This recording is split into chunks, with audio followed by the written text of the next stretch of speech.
ఎప్పుడు వచ్చాను కాదన్నయ్య, bullet దిగిందా? Anil Kumar Yadav alias నోటి పారుదల మంత్రి, వైసీపీ నేత మాజీ మంత్రి అనిల్ కుమార్ యాదవ్ ఇంట్రడక్షన్కు ఈ ఒక్క వ్యాఖ్యం చాలు. పని కంటే అతివాగుడుతోనే ఎక్కువ పాపులర్ అయ్యాడు. మంచి చెడు ముందు వెనక ఆలోచించకుండా నోరేసుకుని ఎదుటివారిపై అడ్డంగా పడిపోవటమే ఆయనకున్న ఏకైక అర్హత.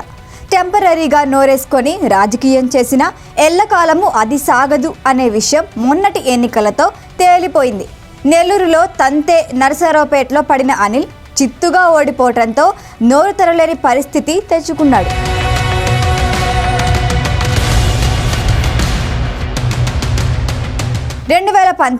బంపర్ విక్టరీతో ఏర్పడిన వైసీపీ ప్రభుత్వంలో జలవనరుల మంత్రిగా పనిచేశాడు అనిల్ కుమార్ యాదవ్. 2014లోనూ గెలిచి జగన్ బంటుగా పేరు తెచ్చుకున్న అనిల్కు కీలకమైన శాఖే దక్కింది.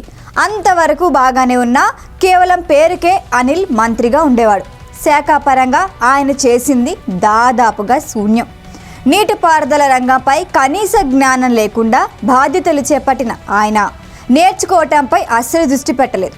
ఏదో ఒక పదవి ఇచ్చారు, ప్రోటోకాల్ ప్రకారం కారుపై ఎర్రబొగ్గ ఇచ్చారు అన్నంత వరకే తప్ప ఇతర విషయాలు ఏవి పట్టించుకోలేదు. వీలైనప్పుడల్లా ప్రెస్ మీట్లు పెట్టి విపక్షాలపై అడ్డగోలుగా మాట్లాడడంపైనే ధ్యాస ఉండేది. చంద్రబాబు, లోకేష్, పవన్ కళ్యాణ్పై దిగజారుడు పదప్రయోగాలు చేసేవాడు. తన మంత్రిత్వ శాఖ కంటే అడ్డదిడ్డంగా రాజకీయ వ్యాఖ్యానాలు చేయటానికే ప్రయారిటీ ఇచ్చేవాడు. అసెంబ్లీలోనూ అదే వరుస. కనీసం ఏపీ జీవనాడి పోలవరం పైన కూడా ఫోకస్ పెట్టలేదు. ప్రాజెక్టు ఎప్పటికి పూర్తవుతుంది అని అడిగితే మాత్రం 2020 ఖరీఫ్, 2021 ఖరీఫ్, 2022 ఖరీఫ్ అంటూ ఎప్పటికప్పుడు డేట్ మార్చుకుంటూ పోయేవాడు. 3 ఏళ్లకే మంత్రి పదవి పోవటంతో అమ్మయ్యా ఈ ప్రాజెక్టుల గోల తప్పిందని ఊపిరి పీల్చుకున్నాడు. ఒకసారి అసెంబ్లీలో పోలవరంపై విపక్షం అడిగిన ప్రశ్నకి పర్సెంటా 1% కాదమ్మా బుల్లెట్ దిగిందా లేదా అంటూ అజ్ఞాన ప్రదర్శన చేశాడు. అనిల్ చెప్పిన ఈ వెటకారపు జవాబు సోషల్ మీడియాలో తెగ ట్రోల్ అయింది. దాదాపు అక్కడ మాత్రం పని ఆపకుండా 1% తొందర ఎందుకన్నా, ఎందుకు తొందర, వెయిట్. మేము ఆ రోజే చెప్పాం, we will complete this project by 2021 December. We are committed to it. We will finish it. Industry 40 years ఎన్ని ఇయర్స్ కాదు, బుల్లెట్ దిగిందా లేదా అందుకు మాత్రమే సార్. వాళ్ళకి దిగింది కాబట్టే డివేట్ అయిపోయి ఎస్ ఆర్ నో అది కూడా చెప్పలేకుండా 40 years ఇండస్ట్రీ తడబడుతున్నాడంటే ఎందుకనే చేయలేదు సార్. జల వనరుల మంత్రి అన్న మాటే గాని అప్పటి సీఎం సహా ఎవరు అనిల్ని సీరియస్గా తీసుకునేవారే కాదు. పొరపాటుగా ఎప్పుడైనా జల వనరుల రివ్యూ చేస్తే అనిల్ లేకపోయినా పట్టించుకునేవారే కాదు.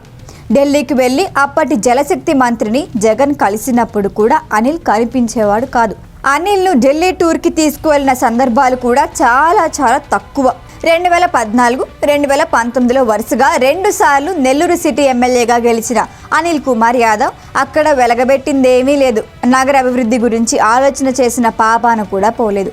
అసలు ఆయనకు ఆ ధ్యాస ఉన్నట్లు కూడా కనిపించేది కాదు. ఎంతసేపు చిల్లర రాజకీయం, బ్లాక్మెయిలింగ్, దందాలు, సెటిల్మెంట్లు, అక్రమ సంపాదన తప్ప ప్రజల బాగోగులు పట్టేవే కాదు. నెల్లూరు డిప్యూటీ మేయర్గా ఉన్న బాబాయ్ రూప్ కుమార్ యాదవ్ సహా సొంత పార్టీకి చెందిన కొందరితో పడేది కాదు. చీటికి మాటికి ఆపోజిట్ గ్రూపుతో తగువులకు కొదవ ఉండేది కాదు.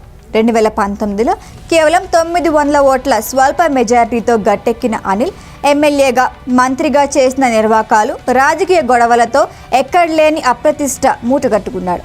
అన్నీ అబ్జర్వ్ చేసిన జగన్మోహన్ రెడ్డి టైం చూసి కొట్టాడు. నెల్లూరులో అనిల్ పనికిరాడు అని తేల్చేశాడు. లోకల్గానే పనికి రానప్పుడు మరో చోట ఎలా నెగ్గుతాడు అనుకున్నారో ఏమో కానీ ఏమాత్రం సంబంధం లేని నరసరావుపేట లోక్సభ సీటుకి తరిమేశారు. నరసరావుపేటకు వెళ్ళిన పాత పద్ధతులు మార్చుకోలేదు. అలవాటు ప్రకారం తొడగొట్టడాలు, మీసం తిప్పటాలు, సవాలు విసరడాలతో అనిల్ హల్చల్ చేశాడు. కానీ ఫలితం శూన్యం. నరసరావుపేట ప్రజలు చాలా గట్టిగా బుల్లెట్ దించారు. ఓటమి తర్వాత రాజకీయ కార్యక్షేత్రం నరసరావుపేట లేక నెల్లూరా అనేది తెలియక అనిల్ గందరగోళంలో పడిపోయాడు.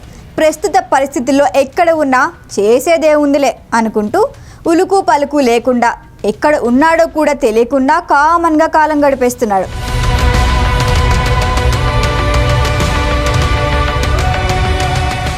ఈ వీడియో కనుక మీకు నచ్చినట్టయితే లైక్ చేయండి, షేర్ చేయండి, సబ్స్క్రైబ్ చేయండి. అలాగే పక్కనే ఉన్న బెల్ ఐకాన్ని క్లిక్ చేయండి.